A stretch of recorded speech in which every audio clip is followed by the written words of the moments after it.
마태복음 13장 18절부터 23절까지 말씀 제가 한 절 읽고 여러분 한 절 읽으시고 같이 교독해서 읽겠습니다. 그런즉 씨 뿌리는 비유를 들으라. 아무나 천국 말씀을 듣고 깨닫지 못할 때는 악한 자가 와서 그 마음에 뿌려진 것을 빼앗나니 이는 곧 길가에 뿌려진 자요. 돌밭에 뿌려졌다는 것은 말씀을 듣고 즉시 기쁨으로 받되 그 속에 뿌리가 없어 잠시 견디다가 말씀으로 말미암아 한난이나 악해가 일어날 때는 곧 넘어지는 자요. 가시떨기에 뿌려졌다는 것은 말씀을 들으나 세상의 염려와 재물의 유혹에 말씀이 막혀 결실하지 못하는 자요. 좋은 땅에 뿌려졌다는 것은 말씀을 듣고 깨닫는 자니 결실하여 어떤 것은 100배, 어떤 것은 60배, 어떤 것은 30배가 되느니라 하시더라. 아멘. 아멘. 네, 열매 맺는 땅이라는 제목으로 같이 하나님 말씀 나누겠습니다. 우리가 읽은 이 마태복음 13장은 여러 가지 비유들로 채워져 있는 챕터인데요. 그 첫 번째 비유가 오늘 저희가 읽은 씨 뿌리는 자의 비유, 4가지 땅에 떨어진 씨 비유, 뭐 이렇게도 얘기하는데 우리가 어쨌든 너무 잘 알고 있는 본문이에요. 그런데 중요한 건 23장에 나오는 모든 그 비유들의 주제가 공통된 하나의 주제가 있다는 거예요.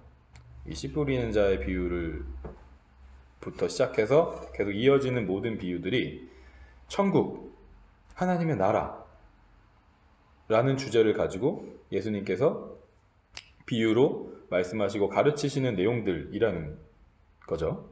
그러니까 이 부분이 우리가 이 비유, 예수님이 비유로 말씀하신 이 부분을 이해할 때 가장 중요한 부분이라고 생각이 됩니다.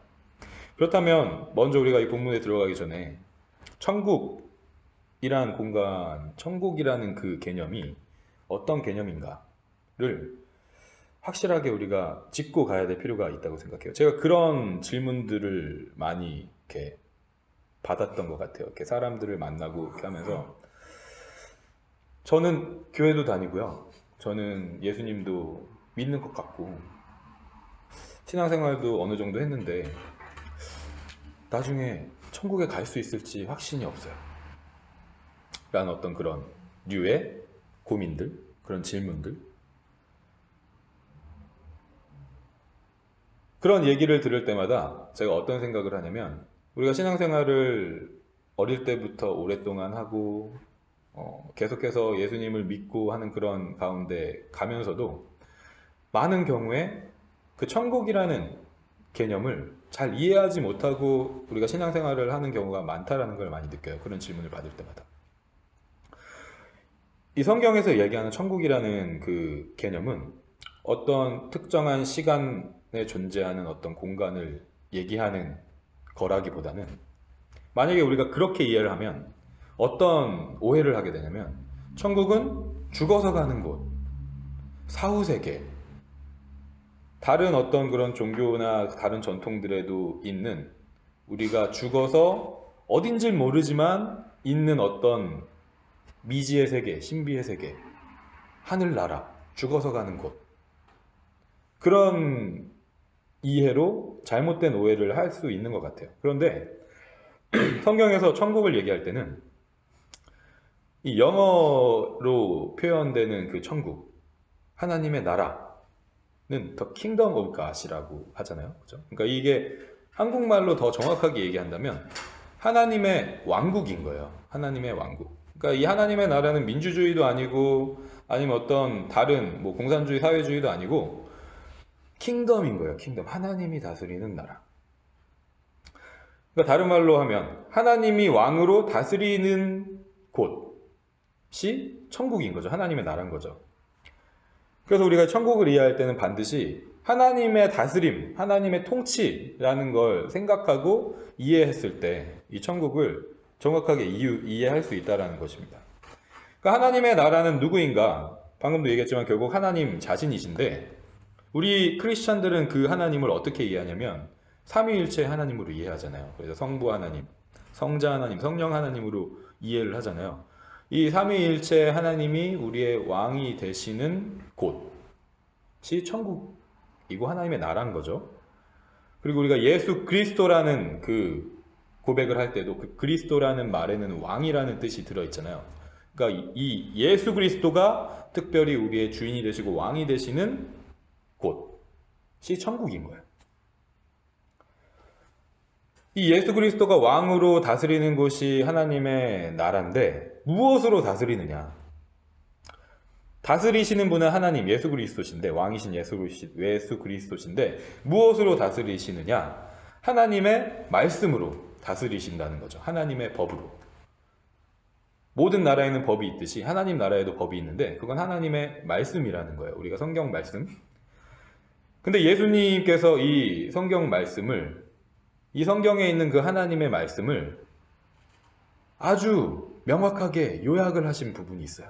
우리가 너무나도 잘 알고 있는 말씀, 마태복음 22장 37절 40절 앞에도 있는데요. 제가 읽어드릴게요. 예수께서 이르시되 내 마음을 다하고 목숨을 다하고 뜻을 다하여 주 너의 하나님을 사랑하라 하셨으니 이것이 크고 첫째 되는 계명이요 둘째도 그와 같으니 내 이웃을 내 자신과 같이 사랑하라 하셨으니 이 두 계명이 온 율법과 선지자의 강령이니라. 이게 온 율법과 선지자의 강령이래요. 예수님이 그렇게 요약하셨어요. 이 구약의 말씀을. 이 율법과 선지자라는 거는 구약 말씀을 통칭하는 건데, 모세의 율법, 그 선지자의 그 예언, 그 구약의 모든 말씀을 통칭하는 건데, 결국은 이 구약의 내용이 하나님을 사랑하고 이웃을 사랑하는 것을 말하고 있다는 거예요. 그리고 그 말씀으로 이 하나님의 나라가 다스려진다라는 거죠. 그러니까 결국은 이 예수님께서 요약하신 이 말씀의 핵심, 그 사랑이 하나님의 말씀의 핵심이라는 거잖아요. 그죠? 그리고 우리가 다 잘 알고 있듯이 하나님은 사랑이시니라. 결국은 하나님이 이 하나님의 나라를 다스리시는데 하나님 자신으로서 다스리시는 거예요. 그 사랑 자체로서 다스리시는 거예요. 그렇기 때문에 우리가 주로 고백하는 그 하나님, 예수 그리스도를 사랑하고 또 우리 이웃을, 우리 주변에 있는 이웃들을 사랑하는 삶을 살아간다면 내가 아직 죽지 않았어도 죽어서 가는 어떤 그런 천국 이전에 내가 어디에 있든지 이미 하나님 나라에 있다라는 거예요. 그게 성경에서 얘기하는 천국이라는 거예요. 하나님의 나라라는 거예요. 이러한 천국에 대한 이해를 바탕으로 오늘 우리가 이 본문을 바라봐야 된다고 생각해요. 왜냐하면 이 비유가 천국에 대한 비유니까. 천국이라는 이해를 그 전에 그냥 사람들이 막연하게 생각하는 어떤 이 세상의 가치관과 섞여 있는 그런 천국으로 이해한 상태에서 이 말씀을 바라봤을 때는 오해하거나 잘못 받아들일 수 있는 부분들이 있다는 거죠. 이 본문으로 가보면 앞에 지금 우리가 뭐 앞에 파트는 읽지 않았지만 앞에 이제 3절부터 이 씨 뿌리는 자에 대해서 쭉 나오는데 3절에는 어떤 내용이 있냐면 씨 뿌리는 자가 씨를 뿌리러 나갔다 그래요. 씨 뿌리는 자가 씨를 뿌리러 나갔다. 근데 오늘 본문 19절에 그 씨가 뭐라고 그랬냐면 예수님께서 그게 하나님 나라의 말씀이래요. 하나님 나라의 말씀을 뿌리러 나간 거예요. 씨 뿌리는 자가. 그 씨 뿌리는 자는 예수 그리스도 하나님이시겠죠. 말씀을 전하시고 뿌리시는 자. 근데 그 씨가 4절에 보면 뿌려진 그 어떤 씨들이 길가에 떨어져서 새들이 와서 먹어버렸다고 얘기해요. 그 부분에 대해서 예수님께서 이제 설명하시기를 19절에 이 새들이 누구냐? 악한 자를 의미하는 건데 이 악한 자들이 와서 뿌려진 그 천국 말씀을 아예 빼앗아 가버리니까 그 말씀을 받아들일 수도 깨달을 수도 없게 된 거예요. 예수님께서 여기서 이 새들을 악한 자라고 얘기했잖아요. 그런데 우리가 이 로마 시대 당시에 이 예수님께서 특별히 새들을 얘기할 때는 그걸 어떤 부정적인 의미에서 새들을 얘기할 때는 로마 황제를 상징하는 것으로 쓰인 경우가 있어요. 왜냐하면 그 로마 황제가 독수리 모양으로 그려지거든요. 예수님께서 여우도 굴이 있고 새도 거처가 있고 라는 말씀을 하실 때 그 여우는 헤롯 왕을 의미하고 새는 로마 황제를 의미해요. 그러니까 이 땅의 통치자들은 거처가 있지만 나는 이 땅에 거처가 없다라는 말씀을 하실 때도 새를 로마 황제를 비유하시는데 여기서도 이 악한 자가 로마 황제로 대표되는 그 세상의 통치자인 거예요. 우리가 이따 좀 더 이 부분에 대해서 좀 더 얘기할게요. 5절, 6절에는 돌밭에 뿌려진 어떤 씨들에 대해서 얘기하는데 그 돌밭에 떨어진 그 씨들은 돌밭이다 보니까 흙이 너무 얕아서 뿌리가 내릴 수가 없는 거예요. 그래서 해가 떴을 때 그 씨가 그냥 말라 비틀어져서 그 씨앗의 역할을 감당할 수 없는 상태가 돼버렸다는 거예요. 그러면서 예수님께서 이 부분을 말씀하실 때 돌밭에 떨어졌다는 건 뭐냐? 뿌리가 없어서 어떤 환란이나 박해가 일어났을 때, 해가 떴을 때, 뜨거운 태양, 그 뜨거움이 있을 때, 환란이나 박해가 있을 때 넘어지게 되는 자가 돌밭에 떨어진 거다라고 말씀하시는 거예요. 여기서 우리가 뿌리가 없다라는 게 무엇을 의미할까를 한번 생각해 보면 이 뿌리라는 부분을 우리가 성경에서 예수 그리스도에 비유하는 경우가 있어요. 예수님이 이새 뿌리에서 한 싹으로 나셨다. 어떤 그 뿌리, 근원이 예수 그리스도시다라는 어떤 그런 의미를 담은 경우가 있는데 이 뿌리가 없다라는 건 예수 그리스도가 없다라는 거예요. 그 믿음 가운데 예수 그리스도가 없다라는 거예요. 그러니까 막연한 거죠. 그 믿음이. 신앙생활이 막연한 거예요.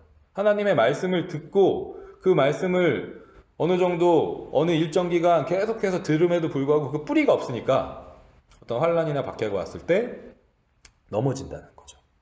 우리가 이 부분을 베드로의 상황을 비춰서 생각하면 좀 더 명확하게 이해할 수가 있어요. 이 돌밭이라는 단어가 이 헬라어 그리스어에서 페트로데스라고 해요. 페트로데스. 그러니까 베드로라는 말 자체가 돌이라는 뜻이잖아요. 그죠? 그러니까 여기서 돌밭에 떨어져서 뿌리가 없다라는 거예요. 그러니까 이 베드로가 예수님을 부인하잖아요. 그죠? 근데 이 베드로가 자기의 어떤 믿음, 자기의 신앙을 의지하면서 나는 절대 예수님 부인하지 않겠습니다. 라고 자신하거든요. 그런데 예수님께서 잡히셨을 때 그 예수님과 너가 함께 있었지? 라고 너도 같이 잡혀가야 돼? 라고 얘기하는 어떤 그런 박해와 고난이 오니까 3번이나 연속해서 예수님을 부인하는 거예요. 완전한 부인을 얘기하는 거잖아요. 그러니까 이 베드로가 아직까지는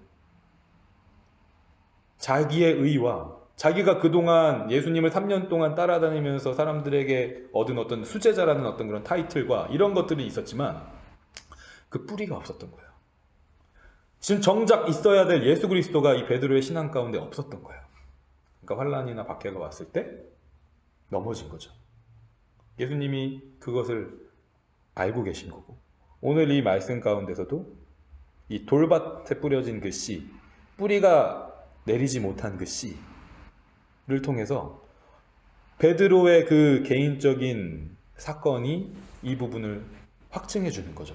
뿌리가 없을 때 어떤 일이 일어나느냐, 예수 그리스도가 없을 때 우리의 신앙 가운데 어떠한 모습이 나타나느냐, 결국은 아무것도 아닌 신앙이 돼버릴 수밖에 없다라는 걸 얘기하고 있다고 생각해요. 7절을 보면 이제 세 번째로 어떤 씨들은 가시떨기 위에 떨어졌대요. 그래서 그 가시가 기운을 막아서 그 씨앗이 가지고 있는 그 생명의 기운을 막아버려서 결실하지 못하게 했대요. 예수님께서 이 부분을 22절에서 그 가시를 뭐라고 설명하시냐면 이 세상의 염려와 재물의 유혹이다 라고 말씀하시는 거예요. 그래서 이 세상의 염려와 그 재물의 유혹이 하나님의 그 말씀을 막아서 열매 맺지 못하게 한 것이다 라고 말씀하시는 거죠. 제가 어릴 때 주일학교를 다니고 뭐 학생부 이렇게 하고 그럴 때 이 씨 뿌리는 자의 비유를 어릴 때부터 많이 우리가 듣잖아요. 그때마다 사실 어떤 식으로 많이 들었었던 것 같냐면 지금 내 상태는 어떤 상태인가? 내 상태는 뭐 나는 지금 나는 길가인가? 나는 돌밭인가? 나는 가시덤불인가? 아니면 난 좋은 땅인가? 그래서 이렇게 레이블링을 하는 거예요. 내가 지금 어디에 있는가? 그래서 그래도 나는 길가는 아니니까 좀 나은가? 그래도 하나님 말씀이 어느 정도 들리고 약간 기쁨으로 받으니까 나는 좀 나은 거 아닌가? 그런 그런 식의 접근, 그런 방식의 접근을 했었던 기억이 나요.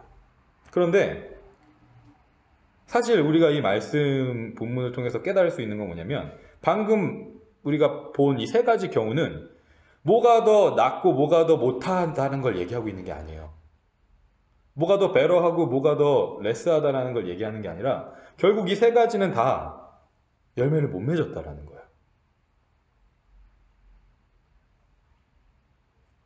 열매를 맺지 못하는 경우가 어떤 경우냐? 첫 번째는 악한 자, 이 세상의 주관자, 그들의 다스림 안에 있을 때, 이 세상을 주관하는 그 통치자, 죄와 사망의 권세 가운데 있을 때는 열매를 맺지 못하는 거예요.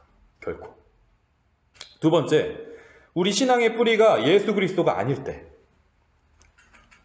나의 어떤 행위나 나의 의나 내가 매주마다 아니면 매년 정기적으로 계속해서 규칙적으로 하는 어떤 신앙의 행위나 나의 타이틀이나, 저도 뭐 전도사라는 타이틀을 갖고 있지만 사실 아무것도 아니라고 생각해요. 만약에 예수 그리스도가 내 신앙의 뿌리가 아니라면.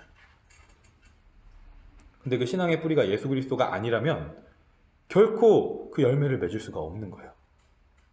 마지막 세 번째는 이 세상에 속한 것들, 내가 무엇을 먹어야 되고 무엇을 입어야 되고 무엇을 마셔야 되냐라는 어떤 그런 염려들, 내가 어떻게 하면 좀 더 많이 이 세상에서 모을 수 있을까, 가질 수 있을까 하는 어떤 그런 재물의 유혹들. 부자들한테 이런 질문을 해봤대요. 얼만큼 더 가지면 만족하실 것 같아요? 라는 질문을 해봤대요.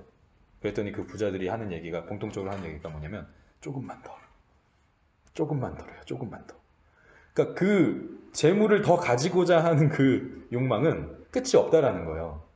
근데 그 재물, 어떻게 하면 내가 그 재물을 더 많이 가질까? 더 좋은 집, 더 큰 집, 더 좋은 차, 이런 것들을 내가 어떻게 하면 소유할까? 라는 어떤 그런 것들이 절대 우리가 열매를 맺게 하지 못하게 만든다는 거죠. 그러니까 이 세 가지는 뭐가 더 낫고 뭐가 더 못하고 한 부분을 얘기하고 있다는 게 절대 아니에요. 내가 비록 어떤 신앙, 어떤 기독교라는 그 종교 안에서 신앙생활이라는 것을 하고 형식적으로 하고 있는 사람이라고 할지라도 이 세 가지에서 자유롭지 못하다면 열매를 결코 맺을 수가 없다라는 거죠. 그런데 오직 열매를 맺을 수 있는 경우가 딱 하나가 있다라는 거예요. 좋은 땅인 경우에. 그래서 사탄은 우리가 좋은 땅이 되지 못하도록 계속해서 끊임없이 공격하는 거예요. 좋은 땅만 안 되면 되는 거예요, 사탄은. 이 세 가지 중에서 그래도 난 좀 난 것 같아 라는 어떤 그런 착각에 빠지게 만들면 사탄은 된 거예요. 제가 이 말씀을 묵상하면서 떠오른 게 있는데, 이 사탄은 결국 우리가 좋은 땅이 되지 못하도록 끊임없이 우리를 공격하는 거라고 했는데, 처음부터 이 사탄과 인간의 처음 만남부터 그랬어요. 아담과 하와가 이 뱀의 유혹에 넘어가서 선악을 알게 하는 나무의 열매를 먹어서 타락을 했잖아요. 그죠? 그리고 나서 아담도 하와도 뱀도 모두 하나님의 어떤 심판, 처벌을 받았어요. 근데 특별히 뱀이 하나님께 받은 벌이 있었어요. 그게 뭐냐면 창세기 3장 14절 앞에도 있는데요. 제가 읽어드릴게요. 여호와 하나님이 뱀에게 이르시되 내가 이렇게 하였으니 네가 모든 가축과 들의 모든 짐승보다 더욱 저주를 받아 배로 다니고 살아있는 동안 흙을 먹을지니라 라고 돼 있어요. 제가 옛날부터 뭐 뱀이 배로 다니고 뭐 이거는 뭐 실제로 뱀이 배로 다니니까 말 그대로 됐나 보다. 근데 이제 뒤에 흙을 먹는다라는 거는 늘 약간 의문이었어요. 왜 뱀이 흙을 먹는다고 하나님 말씀하셨을까?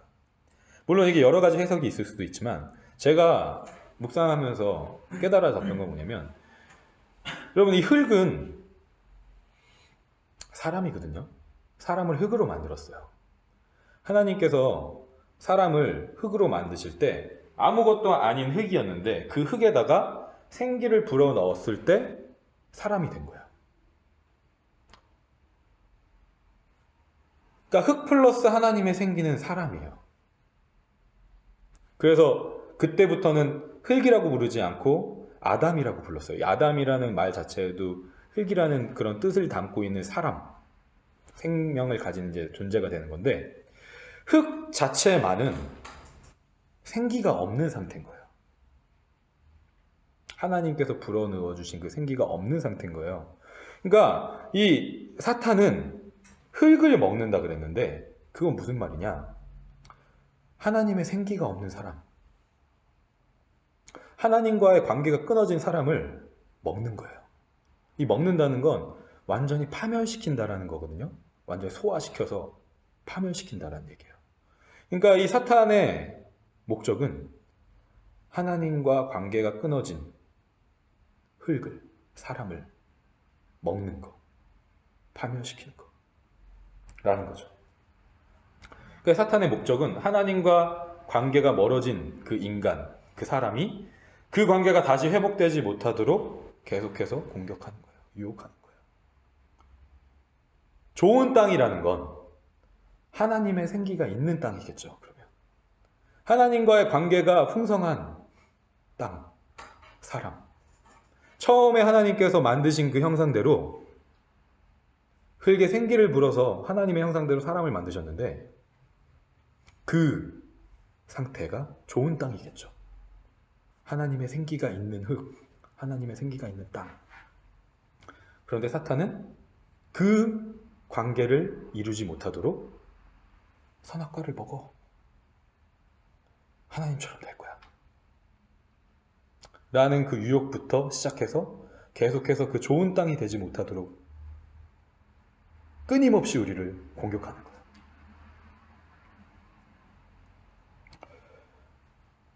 근데 이 사탄이 원하는 것의 반대를 하나님은 원하신다라는 걸 우리가 이 말씀을 통해서 깨달을 수 있다고 생각해요. 하나님은 우리가 좋은 땅이 돼서 하나님의 그 생기가 있는 흙이 돼서 씨앗이 떨어졌을 때 100배로, 60배로, 30배로 결실을 맺기를 원하신다는 거죠. 그 하나님의 나라의 말씀이 심겨져서 그 말씀의 열매가 100배로, 60배로, 30배로 나타내기를 원하신다라는 거예요. 여기서도 마찬가지로 우리가 누구는 100배를 맺고 누구는 60배를 맺고 누구는 30배를 맺고 어떤 그런 양의 지금 경쟁을 하라는 그런 의미가 아니라는 거예요. 다른 본문에는 30배, 60배, 100배로 순서가 바뀌어서 나오잖아요. 그러니까 이거는 양이 많고 적고의 중요함을 얘기하는 게 아니라 하나님께서 그 분량대로 어떤 열매를 맺게 하실 건데 우리의 삶 가운데 눈에 보이는 어떤 그런 양의 차이는 있겠지만 그게 하나님께서 우리를 바라보셨을 때 누가 더 낫다, 누가 더 못하다라는 어떤 기준을 얘기하는 게 아니라 중요한 건 다시 한번 여기서도 결국은 열매를 맺는다는 거예요. 좋은 땅이 됐을 때. 그렇다면 마지막으로 이 천국 말씀의 열매는 무엇일까? 우리가 다시 이제 처음으로 돌아가면 돼요. 이 하나님 나라의 말씀으로 맺어지는 열매는 뭘까? 우리가 아까 천국에 대해서 얘기했는데 그 천국은 하나님의 말씀, 하나님을 사랑하고 이웃을 사랑하라라는 그 하나님의 말씀으로 다스려지는 곳이라 그랬잖아요. 그럼 그 열매는 누군가가 그 하나님의 그 말씀, 하나님을 사랑하고 이웃을 사랑하라는 그 말씀이 좋은 땅이 된 그 사람 가운데 심겨져서 그 사랑의 열매를 맺는 거예요. 그럼 그 사랑의 열매를 또 누군가가 또 다른 좋은 땅이 받아서 또 그 열매를 맺는 거예요. 그게 30배, 60배, 100배의 결실로 나타나게 된다는 거예요. 사도 바울은 이 열매를 우리가 잘 아는 말씀을 통해서 이렇게 얘기하죠. 갈라디아서 5장 22절을 보면 오직 성령의 열매는, 여기서 이 성령의 열매는 뒤에 9가지가 나오지만 이 열매 자체는 단수예요. 그냥 하나예요. 프루트이에요. 프루트. 그러니까 이 열매는 사랑으로 시작되는 나머지 모든 9가지 열매. 사랑이라는 그 뿌리를 둔, 예수 그리스도라는 그 뿌리를 둔 모든 사랑의 열매들. 다른 방식으로 나타나는 그 사랑의 표현들. 거기에는 기쁨과 화평과 오래 참음과 자비와 양성과 충성과 온유와 절제의 다른 각각의 방식으로 우리의 뿌리가 되시는 예수 그리스도의 사랑이 열매 맺게 된다라는 거죠. 저와 여러분의 삶이 열매 맺는 땅으로 하나님 앞에 설 수 있기를 소망해요. 이 열매 맺는 땅은 좋은 땅이래요. 이 좋은 땅은 하나님의 생기가 있는 땅이에요. 하나님과의 그 관계가 있는 땅, 하나님의 숨, 주의 성령이 있는 땅, 그 성령이 다스리는 땅.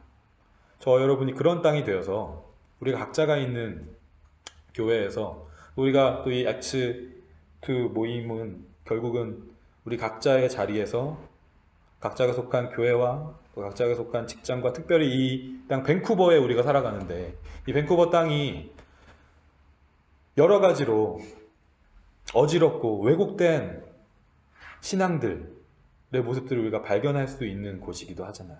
그 가운데 진정으로 예수 그리스도의 뿌리가 되시는 그 예수 그리스도의 사랑의 열매를 맺어갈 수 있는 저와 여러분, 여기 계신 모든 사랑하는 하나님의 백성들 되시기를, 또 그런 제가 되기를 간절히 소망합니다.